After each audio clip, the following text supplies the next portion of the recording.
인천국제공항 아침 8시 30분.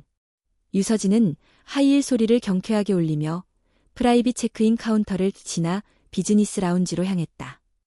그녀의 손목에는 반짝이는 명품 시계, 어깨에는 맞춤 수제 핸드백이 얹어 있었다. 대한민국에서 손꼽히는 바이오 제약회사의 전무, 유서진은 이제 곧 대구에서 열리는 글로벌 의학 포럼의 키노트 스피커로 나설 예정이었다. 그러나 그녀의 얼굴에는 짜증이 서려 있었다. 예정된 오전 9시 비행편이 안개로 인해 40분 지연되었다는 안내가 막 도착했기 때문이다. 이런, 시간이 금인데. 그녀는 라운지에 앉자마자 노트북을 열고 발표 자료를 수정하기 시작했다. 하지만 집중은 쉽지 않았다. 이른 아침부터 이어진 일정과 거듭되는 비행 지연으로 그녀의 인내심은 한계에 다다르고 있었다. 드디어 탑승 안내가 나오고 서진은 누구보다 빠르게 비즈니스 클래스 탑승구를 통과했다. 지정된 좌석 2B에 앉아 벨트를 매고 깊은 숨을 들이쉬는 순간 누군가가 조심스레 다가왔다. 죄송합니다. 제 좌석이 2B인데요. 고개를 들자 군복을 입은 남자가 서 있었다. 깔끔하게 정돈된 머리, 조금은 지친 눈, 그리고 깔끔하게 접힌 승차권을 내미는 손. 유서진은 눈썹을 찌푸리며 말했다. 여기가요? 남자는 고개를 끄덕였다. 네, 2B 맞습니다. 여기 제 티켓입니다. 서진은 티켓을 한번 힐끗 보고는 억지로 몸을 옆으로 치우며 자리를 내주었다. 남자가 자리에 앉자 그녀는 작은 한숨을 내쉬며 중얼거렸다. 요즘 군인들도 비즈니스 타나 봐요. 그 말에 남자는 잠시 멈칫했지만 아무 말 없이 고개를 숙였다. 그녀는 더욱 날카롭게 말했다. 군 복무만 하면 어디서든 혜택을 받는 세상이 됐군요. 할인 티켓에 우선 탑승, 그리고 이제는 비즈니스 클래스까지. 그의 명찰에 적힌 이름은 박민재. 민재는 별다른 반응 없이 조용히 고개를 끄덕였고 상단 수납칸에 낡은 군용 배낭을 올려놓은 뒤 자리에 앉았다. 오른쪽 다리에 약간의 불편함이 있는 듯한 움직임이 눈에 띄었다. 그 다리는 훈련 중 다치신 건가요? 서진은 의도적으로 냉소적인 어조로 물었다. 작전 중 폭발 사고였습니다. 2년 전 DMZ 근처에서 민재는 담담하게 답했다. 서진은 코웃음을 쳤다. 그런 위험한 일에 굳이 자원하는 이유는 뭔가요? 애국심이요? 아니면 영웅 대접받고 싶은 마음? 민재는 잠시 그녀를 바라보다가 조용히 웃으며 가슴 주머니에서 작은 사진 한 장을 꺼냈다. 그 안에는 초등학생으로 보이는 여자아이가 밝게 웃고 있었다. 제 딸입니다. 박하은. 6살이에요. 서진은 사진을 흘끗 보더니 고개를 돌렸다. 또 이런 식의 감정 호소군요. 안타까운 사연, 귀여운 아이, 사람들의 동정심. 너무 뻔하잖아요. 민재는 조용히 사진을 다시 넣으며 말했다. 감정 호소가 아니라 사실을 말씀드린 겁니다. 오늘 대구에 가는 이유는 하은이가 백혈병으로 입원 중이라서입니다. 기내는 이내 출발을 준비하며 안전수칙 안내가 시작됐다. 서진은 말없이 고개를 돌리고 이어폰을 꽂았다. 하지만 그녀의 머릿속은 멍했다. 어쩐지 이 남자의 침착한 태도가 불편했다. 반응하지 않는 그 차분함이 오히려 더 도발적이었다. 비행기는 이륙했고 몇 분 후 안전고도에 도달하자 음료 서비스가 시작됐다. 승무원이 다가와 민재에게 음료를 권하며 말했다. 군복무에 감사드립니다. 오렌지 주스 드릴게요. 서진은 조소를 흘리며 말했다. 봐요. 어디를 가든 특혜네요. 그러나 민재는 단호하게 말했다. 괜찮습니다. 물러주세요. 그리고 제가 직접 계산하겠습니다. 승무원은 조용히 고개를 끄덕였다. 서진은 그제야 민재를 한 번 더 흘끗 바라봤다. 그의 손에는 흉터가 10개 보였고 다리 아래쪽에는 위족의 라인이 희미하게 드러나 있었다. 비행 중 몇 차례 난기류로 흔들리자 민재는 휴대폰을 꺼내 몇 번이나 메시지를 확인했다. 그의 표정은 점점 더 긴장감에 휩싸였고 손끝이 미세하게 떨렸다. 서진은 참다 못해 다시 말을 걸었다. 딸아이 치료는 군에서 다 해주지 않나요? 보장되지 않아요? 국방부의 의료보장은 기본 치료까지만입니다. 하은이가 필요로 하는 건 실험적인 면역요법인데 그것은 개인 부담입니다. 그 순간 서진의 눈빛이 흔들렸다. 그녀는 차마 아무 말도 하지 못하고 창밖만 바라보았다. 구름 너머 펼쳐지는 푸른 하늘이 어쩐지 너무 멀게만 느껴졌다. 비행기 착륙 안내 방송이 나오고 민재는 조용히 가방을 챙겼다. 서진은 그를 피해 천천히 움직였고 짐 수취 구역에서 그와 다시 마주치지 않기를 바랐다. 하지만 바로 그날 밤 그녀의 세계는 완전히 바뀌게 된다.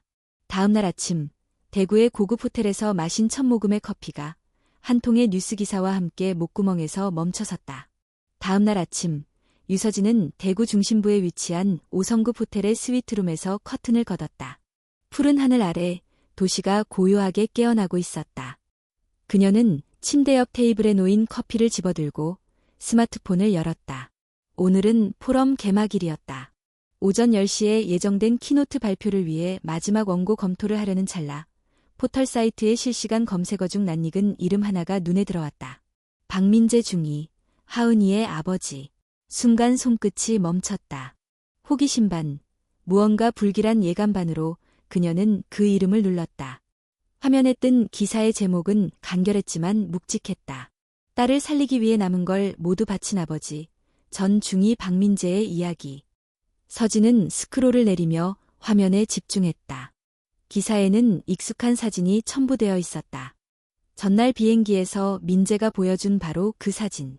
병원 침대 위, 수척하지만 환하게 웃는 소녀 하은이. 그녀의 손을 잡고 옆에 앉은 남자, 바로 박민재였다. 그는 군복 대신 병원 복장을 입고 있었고 왼쪽 다리에는 보조기구가 덧대어져 있었다. 기사는 이어졌다. 박민재 전 중위는 2해 전 비무장지대 인근 수색 작전 중 지뢰 폭발 사고로 3명의 동료를 잃고 본인도 중상을 입었다. 다리를 잃었음에도 불구하고 그는 전역을 거부했다. 이유는 단 하나, 자신에게 주어진 군 복무 건강보험이 어린 딸의 치료에 절실했기 때문이다. 그의 딸 하은 양은 급성 림프 구성 백혈병이라는 진단을 받았다. 전통적인 항암 치료가 듣지 않아 현재는 실험적 면역세포 치료를 시도 중이다. 비용은 천문학적이며 국방부나 국가의 지원은 불가능하다. 민재 씨는 낮에는 보훈병원에서 자원봉사를, 밤에는 아르바이트를 하며 치료비를 모으고 있다. 서진은 숨을 삼켰다. 이어지는 문장이 그녀의 가슴을 짓눌렀다. 전쟁터에서는 동료와 무기, 전략이 있었지만 이 싸움에는 아무것도 없습니다. 오직 한 아이의 생명을 지키고 싶은 아버지의 사랑뿐입니다. 그녀는 천천히 휴대폰을 내려놓았다. 테이블 위 커피는 식은 지 오래였지만 그녀는 그것을 집어들었다. 하지만 첫 모금은 목구멍에서 멈췄다. 전날 기내에서 그녀가 내뱉었던 말들이 머릿속을 메아리 쳤다. 또 감동 스토리야. 불쌍한 아이 사진 들고 다니며 동정심 유도하겠지. 군복 입으면 다 영웅이야. 혜택도 과하다고 생각 안 해요? 그때는 아무렇지 않았다. 비즈니스 클래스에서의 평온을 방해받은 것에 대한 짜증일 뿐이었다. 하지만 이제 그녀는 알았다. 그녀의 말은 누군가의 고통과 생존을 향한 간절한 사투를 짓밟은 것이었다. 그녀는 일어나 거울 앞에 섰다. 반듯하게 다려진 정장, 매끄러운 화장, 빈틈없는 이미지. 하지만 그 속의 눈동자는 흔들리고 있었다. 그녀는 거울 속 자신의 눈을 바라보며 중얼거렸다. 내가 잘못했어. 그 순간 처음으로 유서진이라는 이름 뒤에 숨겨진 철벽이 조용히 흔들리기 시작했다. 호텔 1층에 위치한 레스토랑으로 내려와 조식을 간단히 마친 후 서진은 프런트 데스크에 다가가 부탁했다. 혹시 박하은 양이 입원해 있는 병원 주소 좀 알 수 있을까요? 프런트 직원은 잠시 당황했지만 곧 인터넷 검색을 통해 대구 지역의 주요 소아암 치료병원을 알려주었다. 그날 오전 그녀는 포럼 대신 병원으로 향했다. 아무런 예고도 없이, 아무런 계획도 없이 그저 뭔가 해야만 할 것 같은 마음 하나로 병원 앞에 도착했을 때 서진은 차에서 내리지 못했다. 10분, 20분. 손은 핸들 위에서 떨리고 입술은 말라갔다. 결국 그녀는 휴대폰을 꺼내 사내복지재단 담당 이사인 오지원에게 전화를 걸었다. 지원 씨, 나 유서진이야. 긴급한 지원 요청건이 있어. 서진 이사님이 직접 요청을 하시다니 놀랍네요. 무슨 일인가요? 어떤 아이가 있어. 급성 백혈병이야. 실험 치료가 필요해. 치료비는 천문학적이고 아버지는 혼자 감당 중이야. 오지원은 조심스럽게 물었다. 개인적인 관계가 있으신가요? 서진은 망설였다. 솔직하게 말할 수 없었다. 자신이 누군가를 무시했고 그 결과로 변화를 맞이하고 있다는 것을 고백할 수는 없었다. 대신 그녀는 이렇게 말했다. 이건 회사가 단순히 약을 만드는 걸 넘어서 생명을 살릴 기회를 만드는 문제야. 우리가 할 수 있는 일이 있다면 지금이 그 순간이야. 지원은 한참을 침묵하다가 말했다. 알겠습니다. 구체적인 케이스와 자료를 보내주세요. 회의에 상정하겠습니다. 전화를 끊고 서진은 잠시 하늘을 올려다봤다. 맑은 하늘과 대비되는 마음속 먹구름이 아직도 거치지 않았다. 그녀는 결심했다. 단지 후원하는 위치에서 멈추지 않기로. 이번에는 직접 마주하고 직접 도울 것이라고. 그리고 마침내 그녀는 병원 건물 안으로 발을 들였다. 복도에 들어서자 특유의 소독약 냄새와 희미하게 들려오는 기계음이 귀에 들어왔다. 어린이 병동 안내판을 따라 7층으로 올라간 그녀는 조용히 간호사에게 물었다. 박하은 환자, 면회 가능한가요? 간호사는 고개를 끄덕이며 말했다. 지금은 가능합니다. 보호자분은 잠시 자리를 비우셨어요. 병실 문이 조용히 열렸다. 창가 쪽 침대에 누운 소녀, 박하은. 산소 마스크를 끼고 있지만 눈은 뜨고 있었고 작은 손에는 토끼 인형이 쥐어져 있었다. 서진은 조심스레 다가갔다. 하은의 눈이 그녀를 향했다. 작고 힘없는 목소리가 그녀를 불렀다. 누구세요? 서진은 처음으로 미소를 지으며 그러나 떨리는 목소리로 말했다. 나는 내 아빠를 어제 비행기에서 만났어. 그리고 너를 도우러 왔단다. 하은은 고개를 살짝 끄덕였다. 마치 그녀의 방문을 환영하는 듯 아주 작게 웃어 보였다. 그 미소 앞에서 유서진은 그동안 쌓아온 모든 자존심과 방어벽이 무너지는 소리를 들었다. 유서진이 병실을 나서기 전 복도 끝에서 누군가 급히 걸어오는 발소리가 들렸다. 서진은 직감적으로 고개를 돌렸고 그곳에 박민재가 서 있었다. 그는 병원복을 입은 채 손에는 일회용 죽과 과일 주스가 담긴 작은 비닐봉지를 들고 있었다. 민재의 시선이 병실문 앞에 선 서진에게 고정되었다. 짧은 순간 둘 사이에 공기가 멎은 듯 정적이 흘렀다. 그의 얼굴에 떠오른 감정은 놀람이 아닌 경계심이었다. 여기서 뭐 하십니까? 민재의 목소리는 낮았지만 단호했다. 서진은 말문이 막혔다. 처음 보는 얼굴을 대하는 것도 아니었고 그와 인사를 나눈 적도 있지만 지금 이 순간은 그 모든 상황과는 달랐다. 그녀는 병실 앞에서 그의 딸과 단둘이 시간을 보낸 낯선 사람이었다. 그냥 너를 만나러 왔어요. 그녀는 최대한 침착하게 답했다. 왜요? 민재는 한 발 앞으로 다가섰다. 사과하려고요? 아니면 또 다른 기사에 이름이 실릴까봐 걱정돼서요? 그의 날카로운 말에 서진은 눈을 감고 숨을 들이쉬었다. 예상했던 반응이었다. 그녀가 했던 말과 행동을 생각하면 지금 당장 얼굴도 보고 싶지 않을 수도 있었을 것이다. 아니요. 난 그냥 당신과 하은이를 위해 내가 할 수 있는 일을 하러 왔어요. 어제 기사 보고 나서 가만히 있을 수 없었어요. 민재는 냉소적인 미소를 지으며 말했다. 갑자기 착한 사람이 되고 싶어진 겁니까? 그 말은 칼처럼 서진의 가슴을 찔렀다. 하지만 그녀는 피하지 않았다. 나쁜 사람이 되었다는 걸 깨달았으니까요. 처음부터 좋은 사람은 아니었지만 지금은 달라지고 싶어요. 민재는 아무 말 없이 그녀를 바라보았다. 그 눈빛 속에는 여러 감정이 뒤엉켜 있었다. 분노, 피로, 혼란, 그리고 아주 작은 의심의 그림자. 서진은 시선을 피하지 않고 조용히 말했다. 지원 요청서를 올렸어요. 내가 일하는 회사에서 당신 딸 치료비 전액을 지원할 수 있도록. 단, 조건이 하나 있어요. 민재는 미간을 찌푸렸다. 무슨 조건이죠? 나는 단순한 스폰서가 되고 싶지 않아요. 이 과정을 함께하고 싶어요. 하은이의 치료, 회복, 그리고 그 모든 순간을 내가 직접 보고 책임지고 싶어요. 민재는 고개를 저었다. 우리 가족 일입니다. 외부인은 필요 없어요. 서진은 조용히 웃었다. 그럴 줄 알았어요. 나도 누군가 내 인생에 갑자기 들어와 간섭하는 걸 싫어하니까요. 하지만 하은이는 다르잖아요. 아이는 도움을 받을 권리가 있어요. 어른들이 만든 벽에 갇혀 있어서는 안 되죠. 그의 눈동자가 잠시 흔들렸다. 서진은 마지막으로 말을 이었다. 나는 당신을 믿으라고 말하지 않을 거예요. 믿음은 얻는 것이지 요구하는 게 아니니까. 그저 나를 지켜봐 주세요. 그리고 필요하다면 나를 내치세요. 그건 당신의 자유니까. 말을 마친 서진은 고개를 숙이고 병실을 벗어났다. 그녀의 발걸음은 조용했지만 그 안에는 수많은 감정이 얽혀 있었다. 후회, 죄책감, 두려움, 그리고 한 줄기 희망.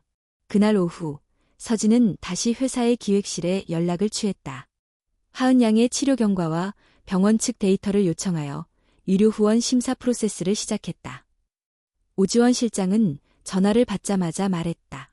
기사 봤어요. 전 중위 박민재 씨 이야기. 정말 대단한 분이네요. 서진은 잠시 침묵하다 대답했다. 맞아요. 나도 몰랐어요. 그가 그렇게까지 많은 걸 포기하고 있었다는 걸. 후원 요청은 곧 이사회에 회부할 예정이에요. 하지만 단순한 기부가 아니라 전액 지원이니 절차가 까다로울 거예요. 알아요. 그래서 내가 직접 이 과정을 책임질 거예요. 하은 양은 단순한 수혜 대상이 아니라 우리가 반드시 지켜야 할 생명이에요. 서진은 그렇게 말하고 전화를 끊었다. 그녀의 목소리는 단단했고 예전의 냉정함과는 다른 깊이를 가지고 있었다. 그 주 주말, 서진은 다시 병원을 찾았다. 이번엔 아무도 몰래 오지 않았다. 방문 시간에 맞춰 정식으로 면회를 요청했고 병실 문을 두드렸다. 문이 열리자 이번엔 민재가 직접 나왔다. 그의 표정은 무표정했지만 눈빛은 날카롭지 않았다. 다시 왔네요. 약속했으니까요. 믿지 않아도 된다고 말했지만 그래도 난 내가 한 말을 지키고 싶어요. 민재는 고개를 돌려 병실 안을 가리켰다. 들어오세요. 서진은 조심스럽게 병실 안으로 들어섰다.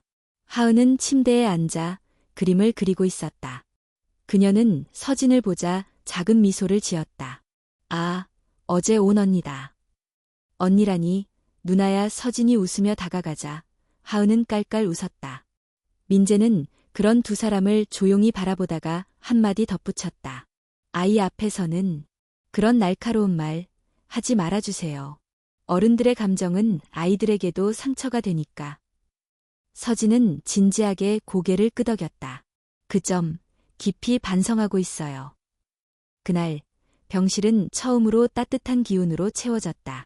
세 사람 사이에 생긴 작은 균열이 아주 조금 메워지기 시작했다. 믿음이 쌓인 건 아니었다. 용서가 이루어진 것도 아니었다. 다만 서로를 향한 문이 아주 조금 열렸다. 그리고 그것이 변화의 시작이었다. 월요일 아침 서울 본사에 위치한 젤비오텍 회의실. 천장까지 닿는 유리창 너머로 도시의 고층 빌딩들이 늘어서 있었지만 그 속에서 유서진은 그 어느 때보다 무거운 공기 속에 앉아 있었다. 이사회는 특별 지원 안건을 심의하기 위해 긴급 소집되었다. 안건의 내용은 간단했다. 박하은 양에게 적용되는 면역세포 치료 프로그램에 대해 회사의 의료재단을 통한 전액 치료비 지원 여부를 결정하는 것. 이사회는 회계, 윤리, 연구, 홍보 등 각 부문의 핵심 임원들로 구성되어 있었다. 대부분의 이사들은 유서진을 잘 알고 있었다. 그녀는 철저하고 냉정하며 감정에 휘둘리지 않는 실무 책임자로 평가받았다. 하지만 오늘 그녀는 다른 표정을 하고 있었다. 그녀의 손에는 하은 양의 의료 기록, 주치의 소견서, 치료 경과 보고서, 그리고 직접 정리한 프레젠테이션 자료가 있었다. 오전 10시 회의가 시작되었다. 윤리위원장이 입을 열었다. 서진 이사, 이번 안건은 일반적인 범위의 CSR, 기업 사회적 책임을 넘어섭니다. 전액 치료비 지원은 그 상징성과 재정 부담 모두가 큽니다. 먼저 이유부터 설명해 주시겠습니까? 서진은 일어나 프로젝터 앞에 섰다.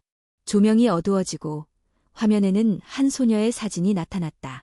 머리카락이 빠지고 마스크를 쓴 채 병원 침대에 앉아있는 아이.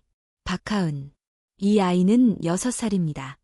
급성 림프 구성 백혈병을 앓고 있고 기존 치료에는 반응하지 않습니다. 현재 적용 중인 면역세포 치료는 아직 보험 적용이 되지 않아 비용이 막대합니다. 한 달 치료 비용은 2천만 원 이상이며 최소 6달이 필요합니다. 재무 담당 이사가 손을 들었다. 그런 케이스는 다른 병원에도 많습니다. 그런데 이 아이여야 하죠? 감성적으로 선택하는 건 바람직하지 않다고 생각합니다. 서진은 그 질문을 예상했다는 듯 조용히 대답했다. 그렇습니다. 이 아이가 특별해서가 아닙니다. 다만 이번 기회를 통해 우리 회사는 약을 개발하고 판매하는 것을 넘어 생명을 지키는 역할을 할 수 있다는 걸 보여줄 수 있습니다. 그리고 이 치료는 우리가 후원 중인 임상시험의 일환이기도 합니다. 홍보이사가 말했다. 이게 성공하면 긍정적인 이미지가 될 수 있겠지만 실패하면 오히려 아이 하나 구하지 못한 기업이라는 역풍이 불 수도 있습니다. 서진은 고개를 끄덕였다. 맞습니다. 위험이 있습니다. 하지만 위험이 두려워서 아무것도 하지 않는다면 우리는 생명과학 기업이라는 이름을 가질 자격이 없습니다. 순간 회의실은 조용해졌다. 그녀는 조용히 마지막 슬라이드를 넘겼다. 화면에는 하은이가 병실에서 그린 그림 한 장이 떠올랐다. 아빠와 함께 웃고 있는 자신, 그리고 병원 창밖으로 보이는 해님. 그림 위에 적힌 문장. 나중에 다 나으면 놀이터에 가고 싶어요. 그 문장을 보며 몇몇 이사들의 표정이 달라졌다. 그들은 더 이상 숫자만 보고 있는 것이 아니었다. 윤리위원장이 물었다. 서진 이사, 이 프로젝트의 전 과정을 책임지겠다고 하셨죠. 실패하더라도? 네, 제가 직접 진행 상황을 보고하고 재단의 감독하에 투명하게 관리하겠습니다. 어떤 결과가 나오든 책임은 제 몫입니다. 잠시 정적이 흘렀고 윤리위원장은 마지막으로 말했다. 표결을 진행하겠습니다. 손을 들고 내리는 시간이 느리게 흘렀다. 반대 의견이 나올 수도 있다는 긴장감이 감돌았다. 하지만 결과는 예상 외였다. 만장일치 통과. 서진은 자리에서 앉은 채로 조용히 숨을 내쉬었다.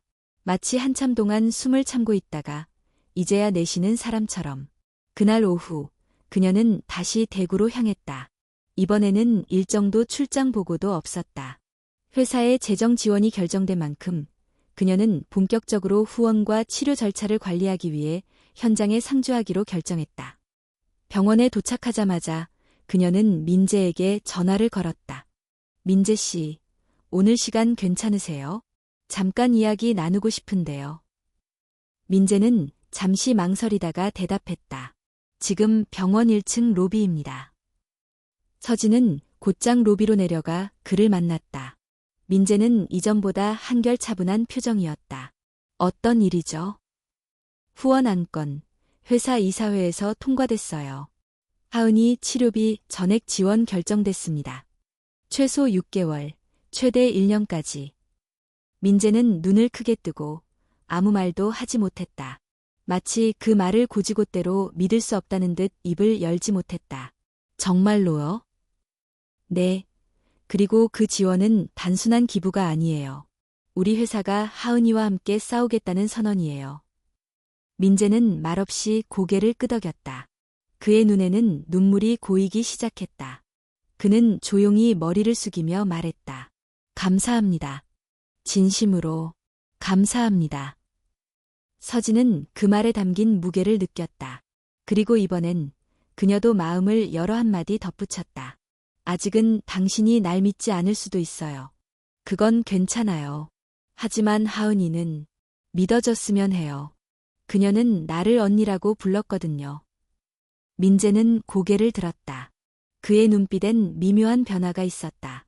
냉담함이 아닌 조심스러운 신뢰의 씨앗이 자라나기 시작한 듯한 느낌. 그 아이가 그렇게 불렀다면 당신은 벌써 우리 가족에 들어왔는지도 모르겠네요. 그 순간 서진은 알 수 없는 감정을 느꼈다. 책임, 사명감, 안도감, 그리고 어쩌면 처음으로 느끼는 소속감. 유서진이 대구에 머무른 지 일주일이 지났다. 매일 아침 병원에 들러 하은이의 상태를 확인하고 치료 진행 상황을 주치의와 논의했으며 병원과 회사 간의 행정적 연결을 직접 챙겼다. 그녀는 임시로 병원 근처의 오피스텔을 임대해 머물며 자신의 일과 대부분을 하은이와 민재 곁에 두었다. 그녀의 이 같은 헌신에 병원 관계자들도 감탄을 금치 못했다. 사람들은 서서히 유서진이라는 이름 뒤에 숨겨진 이미지와는 다른 모습을 보기 시작했다. 하은이 역시 그녀에게 점점 더 마음을 열었고 아이 특유의 순수한 애정 표현으로 서진을 서진 언니에서 서진 이모로 부르기 시작했다. 민재는 여전히 조심스러웠지만 더 이상 경계하거나 나를 세우지 않았다. 간혹 미소를 보이기도 했고 하은이 앞에서는 자연스레 서진과 함께 대화도 나누었다. 그러나 이 평온한 흐름은 오래가지 않았다. 그날 오후 하은이의 병실 문이 열리고 한 여성이 등장했다. 세련된 정장 차림, 완벽하게 세팅된 화장, 고급스러운 향수, 그리고 낯설지 않은 눈빛. 하은아. 아이는 고개를 들고 눈을 동그랗게 떴다. 몇 초간 낯선 얼굴을 바라보더니 조심스럽게 입을 열었다. 엄마? 민재는 잠시 멈춰섰다. 그 역시 놀란 듯 한 걸음 뒤로 물러섰고 서진은 혼란스러운 얼굴로 상황을 지켜보았다. 최유라입니다. 여성이 먼저 말을 건넸다. 하은이의 생물학적 엄마죠. 그녀는 서진을 향해 짧게 고개를 끄덕였다. 들었습니다. 당신이 후원을 주도했다고. 서진은 무표정하게 대꾸했다. 그렇습니다. 그리고 지금은 아이 곁을 지키고 있습니다. 유라는 자리에 앉아 하은이의 손을 잡았다. 아이는 당황한 듯 손을 움직이지 못하고 있었다. 엄마가 돌아왔어. 이제 괜찮아. 너를 데리고 서울로 가서 더 좋은 병원, 더 나은 치료를 받을 수 있게 해줄 거야. 아빠는 괜찮다고 했어. 그렇지, 민재 씨. 민재는 침묵했다. 서진은 그 침묵을 견딜 수 없었다. 조용히 입을 열었다. 하은이는 지금 치료 경과가 좋습니다. 이 병원은 국내에서 소아 면역 치료에 있어 손꼽히는 곳이고 무엇보다 아이는 지금 이 환경에 익숙해져 있어요.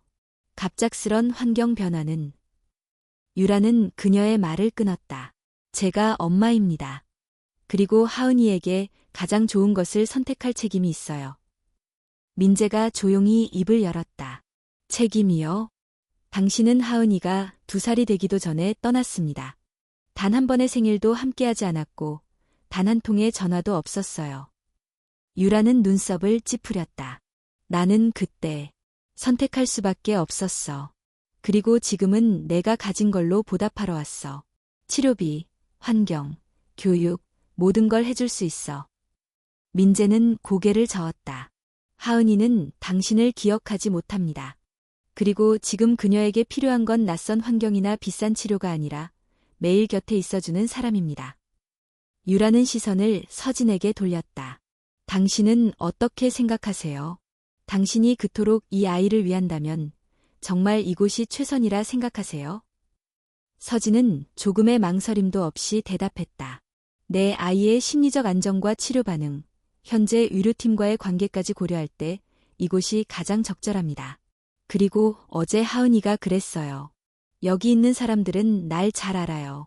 무섭지 않아요. 그 말 기억하고 있습니다. 유라는 아무 말도 하지 않았다. 대신 조용히 자리에서 일어나 병실을 나섰다. 서진은 그 뒷모습을 바라보며 민재에게 조용히 물었다. 당신의 입장은 확고하죠? 민재는 고개를 끄덕였다. 네, 그 사람이 갑자기 돌아와 모든 걸 바꾸려고 해도 나는 하은이 곁을 지킬 겁니다. 그날 밤 서진은 잠들 수 없었다. 침대에 누웠지만 눈은 감기지 않았고 머릿속은 복잡했다. 그녀는 처음으로 자신이 감정적으로 너무 깊이 개입하고 있다는 걸 인식했다. 하지만 이상하게도 후회는 없었다. 하은이의 미소, 그녀가 건넨 따뜻한 손, 그리고 민재의 굳은 결심. 이 모든 것이 그녀의 마음속에 남아 지울 수 없는 흔적을 남기고 있었다. 서진은 핸드폰을 들어 서울에 있는 회사의 오지원 실장에게 메시지를 보냈다. 치료 경과 공유할 자료 준비 중입니다. 추가 예산 요청 예정입니다. 그리고 하은 양 관련 기사 외부 유출 없도록 부탁드립니다. 잠시 후 지원의 답장이 도착했다. 알겠습니다.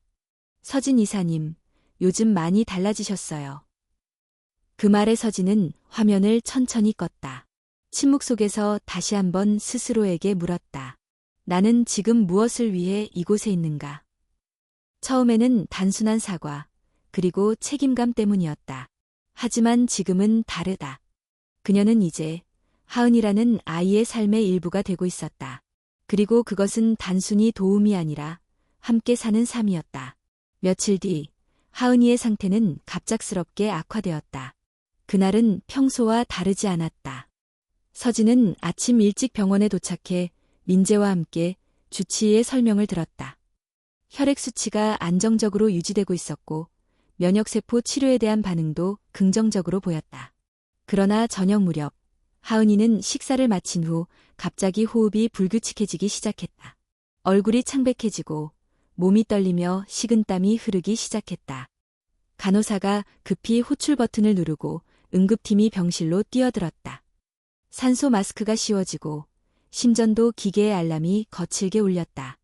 서진은 병실 한켠에서 눈을 떼지 못한 채 입술을 꽉 깨물었다. 민재는 아이의 손을 붙잡고 연신 이름을 불렀다. 하은아, 아빠 여기 있어. 괜찮아. 괜찮을 거야. 그러나 그 말이 끝나기 무섭게 심박수가 급격히 낮아졌고 담당 간호사가 외쳤다. 심정지 발생. CPR 시작합니다. 그 순간 민재는 병실 밖으로 밀려났고 서진 역시 의료진의 안내에 따라 병실 밖으로 나와야 했다. 복도에 선 두 사람은 아무 말 없이 응급실 쪽을 바라봤다. 몇 분 후 주치의가 나와 조심스럽게 말했다. 다행히 심폐소생술로 맥박은 돌아왔습니다. 하지만 쇼크가 컸기 때문에 일시적인 혼수 상태에 들어갈 가능성이 있습니다. 예의주시하겠습니다. 민재는 주저앉듯 복도 벽에 등을 기댔다. 손으로 얼굴을 가리며 조용히 말했다. 내가 더 잘했어야 했는데. 서진은 그 옆에 조용히 앉았다. 그녀는 무슨 말을 해야 할지 몰랐다. 어떤 위로도 지금의 민재에게는 공허하게 들릴 것이 분명했다. 그날 밤 민재는 병실 밖에서 꼬박 밤을 새웠다. 서진 역시 병원을 떠나지 않았다. 그녀는 병동 로비 소파에서 몸을 웅크리고 앉아 있었다. 새벽 3시. 민재는 조용히 서진 쪽으로 다가왔다. 눈은 충혈되어 있었고 목소리는 낮고 거칠었다. 왜 당신이 여기 있습니까? 서진은 조심스럽게 그를 바라봤다. 하은이 옆에 있고 싶어서요. 당신도 알잖아요. 이 아이는 나에게. 하지만 오늘은 당신이 있어도 아무것도 바뀌지 않았어요. 민재의 목소리가 차가워졌다. 당신이 그렇게까지 함께하겠다던 그 약속들, 그 헌신들. 그게 오늘 하은이의 고통을 줄여줬습니까?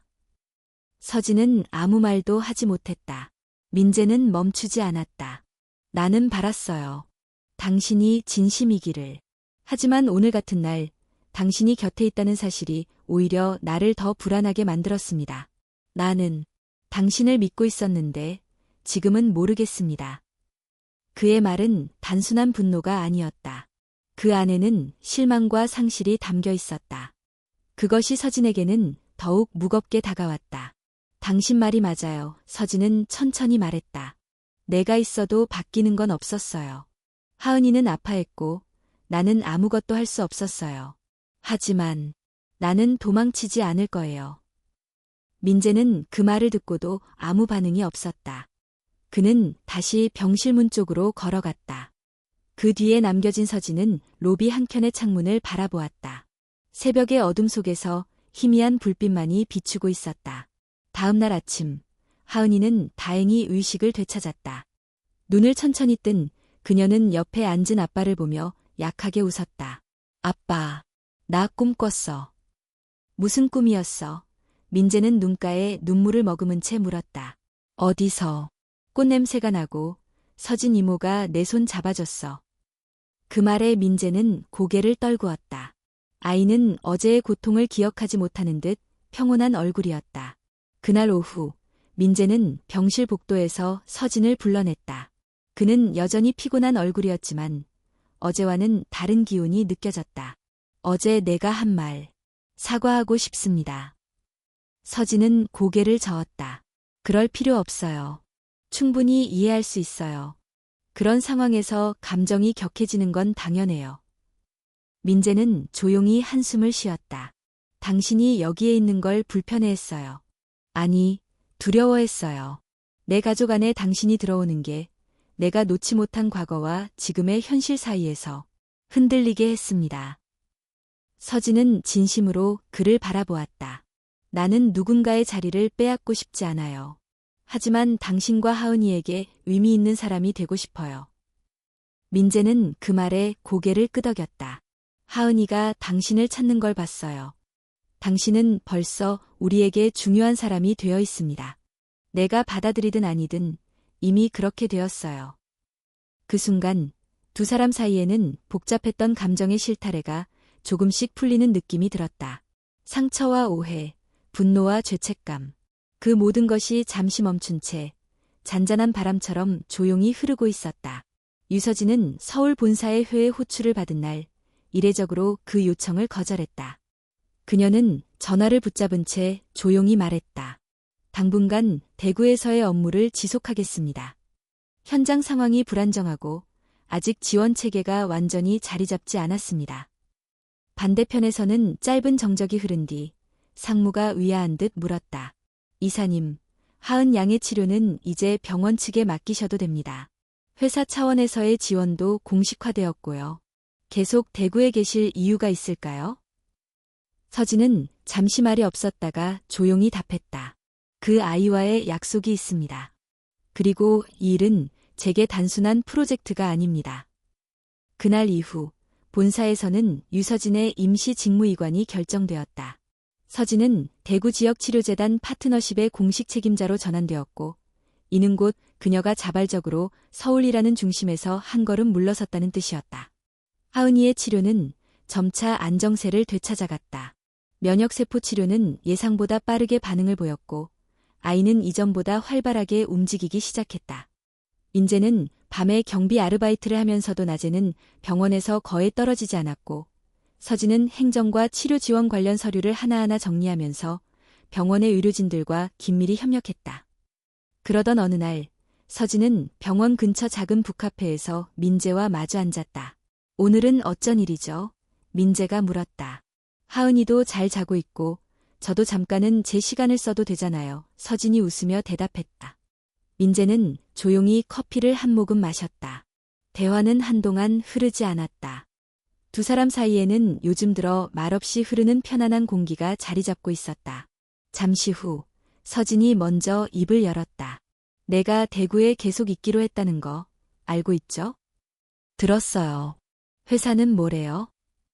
처음엔 반대했지만 결국은 승낙했어요. 책임을 지겠다는 전제로. 민재는 조용히 고개를 끄덕였다. 서울로 돌아가면 더 큰 자리도 있고 더 많은 사람에게 존경받을 수 있을 텐데. 서진은 그 말을 듣고도 눈을 피하지 않았다. 이곳에서 나는 존경보다는 이해받고 싶어요. 누군가에게 필요한 사람이 되는 게 처음이라서요. 민재는 그녀를 바라보았다. 처음 만났을 때의 차갑고 완벽한 이미지와는 너무나 달라진 얼굴이었다. 그녀의 눈엔 지금 따뜻한 빛이 담겨 있었다. 하은이에게는 이미 그런 사람이에요. 민재가 조용히 말했다. 서진은 눈을 감았다가 천천히 떴다. 민재 씨, 당신에게도 그런 사람이 되고 싶어요. 그 말에 민재는 잠시 눈을 내리깔았고 조용히 숨을 내쉬었다. 나는 아직 많이 두려워요. 하은이 엄마가 떠난 후로 누군가를 다시 받아들이는 게. 서진은 그의 말을 끊지 않았다. 기다렸고 민재는 그 기다림 속에서 조심스레 말했다. 하지만 요즘 당신이 병실에 없으면 하은이가 먼저 찾고 나도 당신의 얼굴을 보면 마음이 조금 놓여요. 그것만은 분명해요. 그 말은 조심스럽지만 진심 어린 고백이었다. 서진의 가슴 깊은 곳에서 무언가 따뜻하게 울렸다. 며칠 후 서진은 병원에서 뜻밖의 사람을 다시 마주쳤다. 최유라. 하은이의 생모였다. 이번엔 혼자가 아니었다. 옆에는 중년의 남성이 서 있었고 그는 서울 모 대학병원의 병원장이자 유라의 새 남편이었다. 유서진 씨. 유라가 먼저 입을 열었다. 다시 병원 옮기는 문제를 논의하고 싶습니다. 이번엔 의료진도 병원 측도 준비가 되어 있어요. 서진은 냉정하게 대답했다. 하은이의 상태는 지금 좋습니다. 민재 씨와 상의하셨나요? 유라는 눈썹을 찡그렸다. 그 사람은 감정적으로 판단하고 있어요. 딸을 생각한다면 객관적인 치료 환경이 필요합니다. 서진은 한 발 다가섰다. 객관적인 치료 환경이라면 지금 이곳이 그에 부합합니다. 그리고 하은이는 매일 웃고 매일 나아지고 있어요. 당신은 그 아이가 이 병원에서 어떻게 지내는지 직접 본 적 있나요? 유라는 순간 말을 잃었다. 그녀 옆에 있던 병원장이 입을 열었다. 최 씨가 아이를 데려가길 원합니다. 생물학적 부모로서의 권리는 부정할 수 없습니다. 서진은 침착하게 말했다. 하지만 하은이는 환자이기 전에 한 인간이고 그녀의 의사도 중요합니다. 법적 분쟁을 원하시나요? 그 순간 민재가 병실에서 나와 이 상황을 마주했다.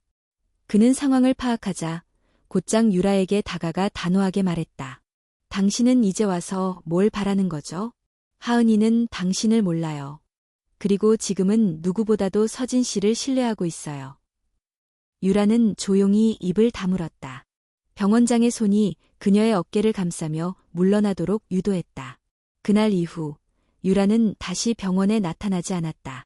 밤이 되자 민재는 서진에게 커피를 한 잔 내밀었다. 그녀는 병실 앞 의자에 앉아 복도를 바라보며 조용히 미소 지었다. 오늘은 어떤 하루였나요? 민재가 물었다. 조금은 피곤하고 조금은 행복했어요. 내일도 그랬으면 좋겠네요. 그 둘 사이에 흐르는 공기는 더 이상 어색하지 않았다. 지금 이곳이 그녀의 중심이었다. 더 이상 서울의 회의실이 아닌 이 병원 복도의 의자 위에서 그녀는 새로운 삶을 만들어가고 있었다. 초겨울의 대구는 아침부터 매서운 바람이 불었다. 병원 앞 가로수는 앙상한 가지를 드러내며 몸을 떨고 있었다. 유서진은 두터운 코트를 입고 병원으로 들어섰다. 오늘은 하은이가 치료 시작 이후 처음으로 받는 정밀 진단 결과가 나오는 날이었다. 복도에는 조용한 긴장감이 흘렀다. 민재는 두 손을 모은 채 주먹을 꽉 쥐고 있었고 서진은 침착한 얼굴로 진료실 문 앞 의자에 앉아 있었다. 얼마 후 담당 주치의가 조심스럽게 문을 열고 두 사람을 안으로 안내했다. 두 분 모두 앉아주세요. 오늘은 하은 양의 치료 반응에 대한 중간 평가 결과를 공유드리겠습니다. 화면에는 여러 장의 혈액 검사 결과와 염색체 분석표, 면역세포 반응 지표가 정리되어 있었다. 의사는 마우스로 한 부분을 가리켰다. 다행히도 예상했던 수치보다 빠른 속도로 면역세포 반응이 진행되고 있습니다. 골수 내 잔존 백혈병 세포가 3% 미만으로 줄었고 이는 초기 치료 단계로선 상당히 고무적인 결과입니다. 민재는 그 말을 듣고 고개를 푹 숙였다. 서진은 조심스럽게 물었다. 그렇다면 완치 가능성은 어느 정도로 보시나요? 의사는 신중하게 대답했다. 정확한 예측은 어렵지만 지금과 같은 반응이 유지된다면 두 차례의 추가 치료 이후 완전관의 상태로 진입할 수 있습니다. 서진과 민재는 동시에 숨을 내쉬었다. 긴장이 풀리는 순간 두 사람의 눈빛이 짧게 마주쳤다. 그것은 단순한 안도의 눈빛이 아니었다. 그 속에는 함께 버텨온 시간에 대한 공감과 신뢰가 스며 있었다. 그날 오후 서진은 병원 근처에 있는 작은 카페에서 노트북을 펼치고 메일함을 확인하고 있었다. 그 순간 상단에 새로 도착한 메일 하나가 눈에 들어왔다. 보낸 사람, 본사 전략기획팀. 제목, 긴급 유서진 이사님 복귀 요청. 글로벌 신규 프로젝트 리드 제안. 그녀는 메일을 클릭했다. 내용은 간결했지만 무게감이 컸다. 본사에서 추진 중인 글로벌 제약사 합작 프로젝트에 한국 측 리더로 그녀를 낙점했다는 것이었다. 단, 조건은 명확했다. 이번 분기 내 복귀, 서울 상주, 프로젝트 전담. 서진은 천천히 화면을 닫았다. 카페 창밖으로는 회색 하늘 아래 바람에 흔들리는 가로수 잎이 낙엽처럼 흩날리고 있었다. 저녁이 되어 민재는 하은이의 침대 옆에서 책을 읽고 있었다. 서진은 조용히 병실에 들어와 의자에 앉았다. 아이는 깊은 잠에 빠져 있었고 민재는 책을 덮으며 그녀를 바라보았다. 오늘 하루는 어땠어요? 서진은 웃으며 대답했다. 좋은 소식도 있었고 고민도 있었죠. 민재는 그녀가 평소보다 말이 적다는 걸 눈치챘다. 조용히 물었다. 무슨 일 있었어요? 서진은 잠시 망설이다가 말했다. 서울 본사에서 연락이 왔어요. 글로벌 프로젝트 리더 자리를 제안했어요. 커리어적으로 보면 아마 지금까지 받아본 제안 중 가장 좋은 조건이에요. 민재는 표정을 바꾸지 않고 조용히 들었다. 서진은 계속 말했다. 하지만 조건은 다음 달까지 서울로 복구해야 해요. 여기 있는 건 안 된다는 얘기죠. 민재는 천천히 고개를 끄덕였다. 그럼 가야겠네요. 당신 인생이잖아요. 서진은 그의 말에 묘한 감정을 느꼈다. 아쉬움인가? 아니면 허전함일까? 그녀는 작게 웃으며 말했다. 당신은 항상 이렇게 이성적이에요. 민재는 고개를 저었다. 아니요. 이성적이려고 애쓰는 거예요. 당신이 떠난다고 생각하니까 생각보다 많이 흔들립니다. 그 순간 침묵이 흘렀다. 서진은 아이가 자고 있는 얼굴을 바라보다가 조용히 입을 열었다. 민재 씨, 솔직히 말해도 될까요? 민재는 고개를 끄덕였다. 이곳에 처음 왔을 땐 난 단지 실수를 만회하고 싶었어요. 내가 놓친 어떤 인간적인 본능 같은 걸 회복하고 싶었죠.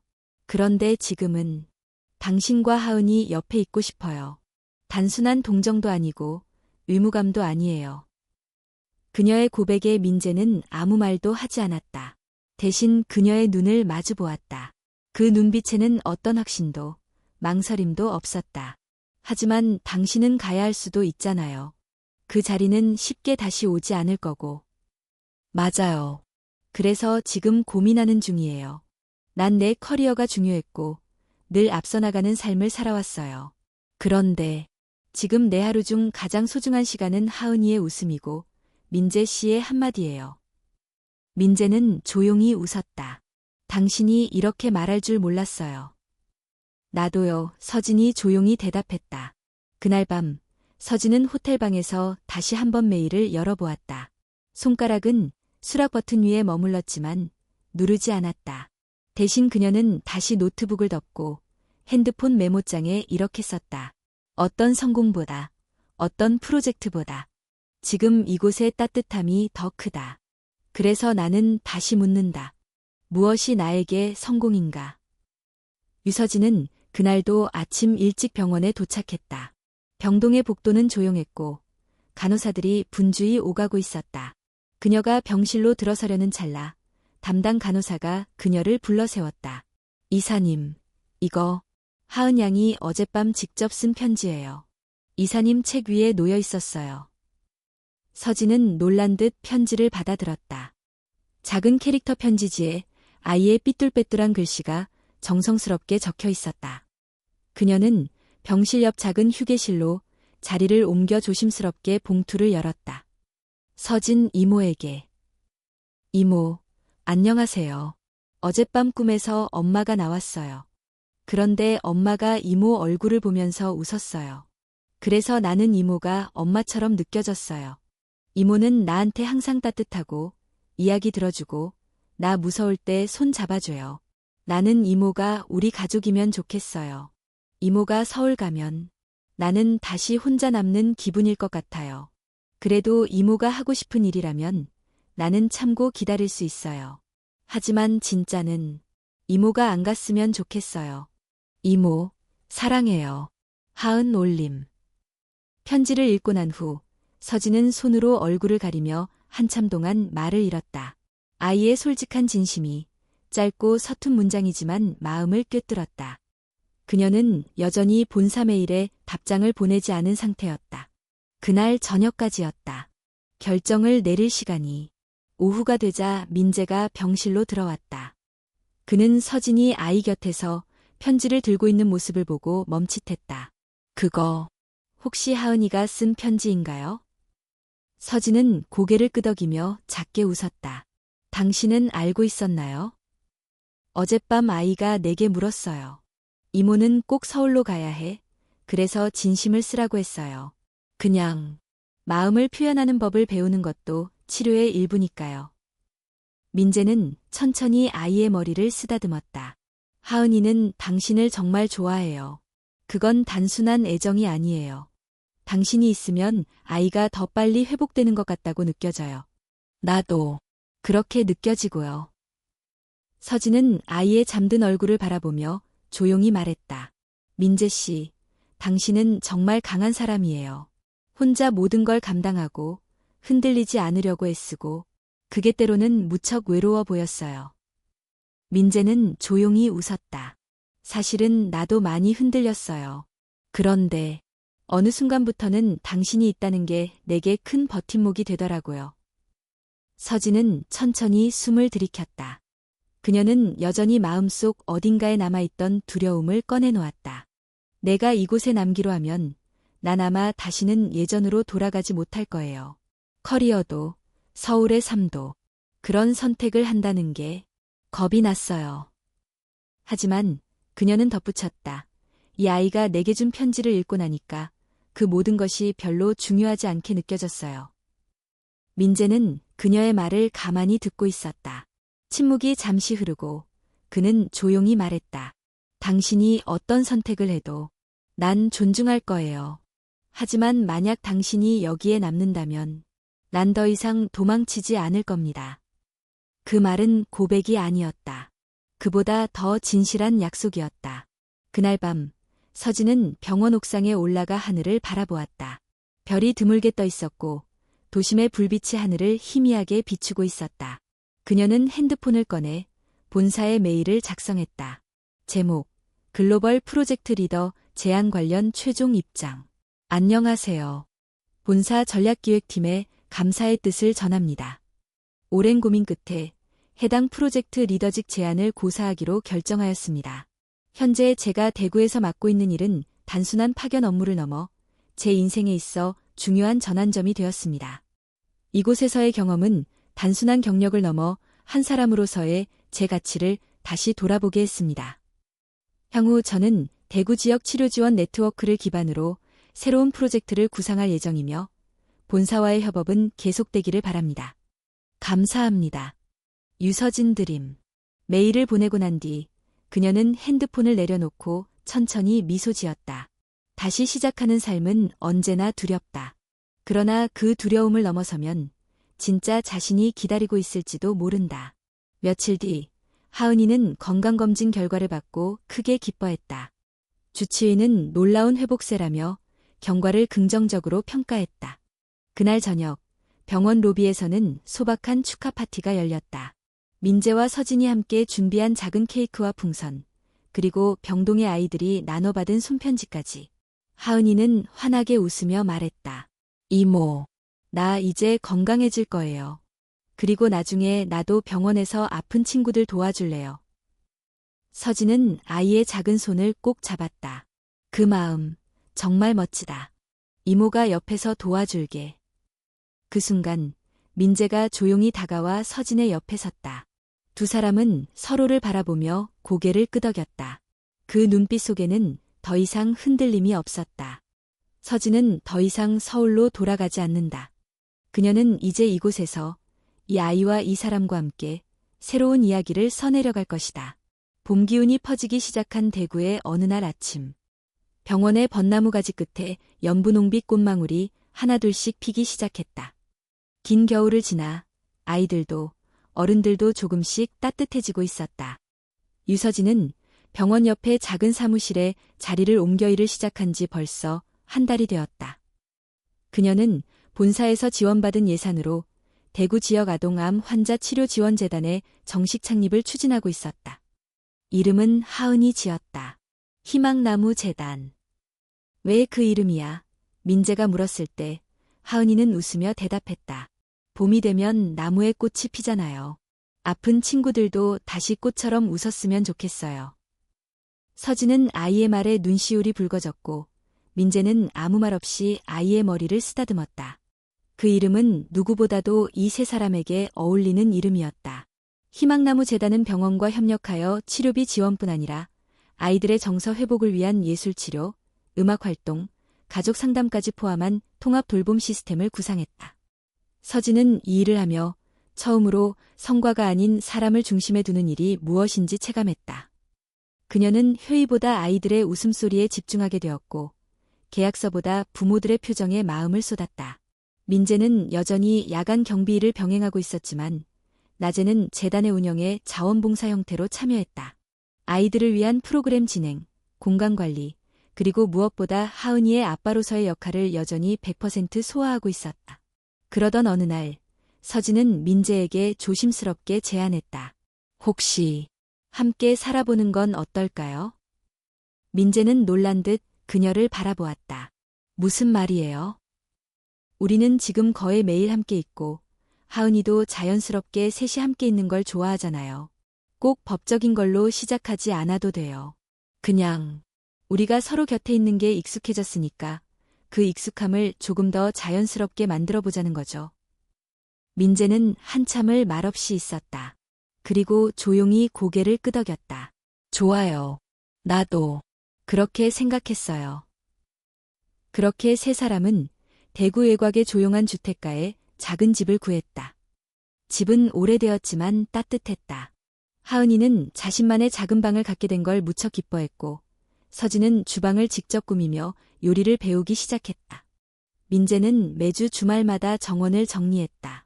꽃을 심고 작은 벤치를 놓고 아이가 뛰놀 수 있는 잔디밭을 마련했다. 그리고 어느 날 하은이가 벽에 손글씨로 이렇게 썼다. 여기는 우리 집. 시간은 빠르게 흘렀고 하은이의 치료는 마지막 단계를 향해 가고 있었다. 병원에서는 조심스럽게 완전 관해라는 단어를 사용하기 시작했고 아이는 점점 더 건강한 아이의 모습으로 돌아왔다. 서진은 어느 날 하은이와 함께 병원 로비에 놓인 작은 피아노 앞에 앉았다. 이모, 피아노 칠 줄 알아요? 어렸을 때 조금 배웠는데 지금은 잘 기억이 안 나. 같이 쳐봐요. 내가 아는 곡 있어요. 하은이가 손을 얹고 간단한 동요를 치기 시작했다. 서진은 아이의 옆에 앉아 조심스럽게 반주를 마쳤다. 민재는 복도에서 그 모습을 조용히 바라보았다. 오래전 그는 상상조차 하지 못했던 풍경이었다. 아이와 여인이 나란히 웃으며 피아노를 치는 장면. 그는 그 순간 자신이 지금 있는 이곳이 바로 삶이라는 걸 실감했다. 그해 여름 희망나무 재단의 첫 후원 콘서트가 열렸다. 지역 예술인들이 재능 기부로 참여했고 병원 아이들이 무대에 올라 노래하고 그림을 전시하며 환하게 웃었다. 무대 한쪽에는 재단 설립자인 유서진 이사의 이름과 함께 아이들의 손글씨로 쓰인 문장이 새겨져 있었다. 여기서 우리는 희망을 배웁니다. 콘서트가 끝난 후 민재는 서진에게 조용히 말했다. 당신은 나와 하은이에게 정말 큰 선물이에요. 서진은 고개를 저었다. 아니에요. 내가 받은 선물이 더 커요. 당신들이 나를 사람으로 돌아오게 했어요. 이제야 나는 진짜로 살아가는 느낌이에요. 민재는 서진의 손을 조용히 잡았다. 우리 그렇게 살아가요. 함께. 그 손은 과거의 외로움도 후회의 흔적도 모두 덮어주는 따뜻함이었다. 가을이 되자 하은이는 학교에 복학했다. 등교날 새 책가방을 맨 아이가 현관 앞에서 활짝 웃었다. 아빠, 이모, 나 다녀올게요. 서진은 아이의 뺨에 입을 맞췄고 민재는 손을 흔들며 말했다. 하은아, 천천히, 뛰지 말고. 문이 닫히고 난 후 둘은 잠시 조용히 서 있었다. 그리고 서진이 먼저 입을 열었다. 정말 여기까지 왔네요. 민재는 고개를 끄덕였다. 지금부터는 우리 셋이 함께 걸어가면 돼요. 서진은 웃으며 그의 어깨에 기대었다. 그 순간 집 안으로 들어오는 가을 햇살이 두 사람을 조용히 감쌌다. 그리고 그 햇살 아래 아주 조용히 그러나 분명하게 새로 시작되는 하루가 있었다. 이야기의 끝. 한때 차가운 도시의 빌딩 속에서 살아가던 여자가 전쟁과 상실로 마음이 굳어진 남자를 만나 작은 생명 하나를 통해 서로를 다시 배우고 세 사람은 마침내 따뜻한 집을 만들어냈다. 이야기가 말하고자 한 것은 사람을 바꾸는 건 거대한 사건이나 기회가 아니라 작고 진심 어린 손길 하나라는 것이다. 그리고 그 손길이 모이면 누구에게나 진짜 가족이 될 수 있는 가능성이 있다는 것. 그리하여 이야기는 끝이 아니라 어쩌면 이제 진짜 시작인지도 모른다.